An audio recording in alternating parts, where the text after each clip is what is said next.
আসসালামু আলাইকুম, কেমন আছেন সবাই? আজকে আরও একটি নতুন ভিডিও নিয়ে হাজির হয়েছি আপনাদের মাঝে। তো চলুন শুরু করা যাক আজকের ভিডিওটি। প্রতিদিন সকালটাই শুরু হয় এরকম কাজ দিয়ে। তো আমি সকালে যে কাজগুলো সেগুলো করে নিচ্ছিলাম।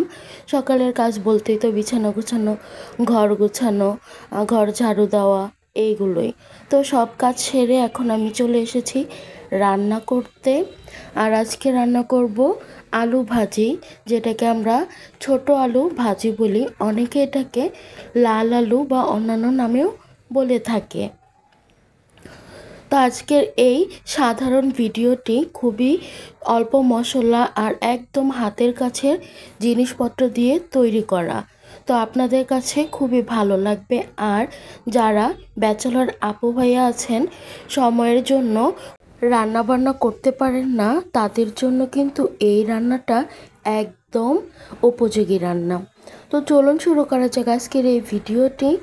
তো আলু ভাজি করার জন্য এখানে আমি প্রথমেই পেঁয়াজ আর সামান্য রসুন কুচি দিয়ে একটু ভেজে নিয়ে এখন দিয়ে দিচ্ছি পানি। তো পানি দেওয়ার পর হালকা একটু নেড়ে চেড়ে পেঁয়াজের সাথে পানিটাকে মিশিয়ে নিব। তারপর এখানে দিয়ে দিব লবণ স্বাদ মতো, তারপর দিব হচ্ছে হলুদ গুঁড়া। আর এখানে আমার কাছে কাঁচামরিচ ছিল না, তাই আমি একটু সামান্য গুঁড়ামরিচ অ্যাড করেছি। আপনাদের কাছে কাঁচামরিচ থাকলে আপনারা গুঁড়ামরিচটা স্কিপ করবেন। তো এই যে মশলাটাকে এখন আমি ভালোভাবে কষিয়ে নিব।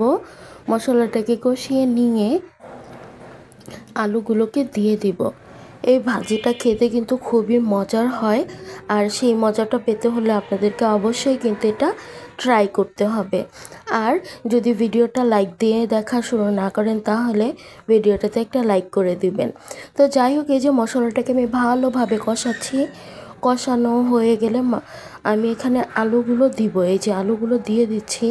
আর রান্নার ক্ষেত্রে সবচাইতে আসল জিনিসটাই হচ্ছে মশলা কষানো। মশলাটাকে আপনি যত ভালোভাবে কষাবেন, খাবারটা ততটা মজা হবে। এই যে এখন আমি মশলার সাথে আলুগুলোকে ভালোভাবে মিশিয়ে নিচ্ছি।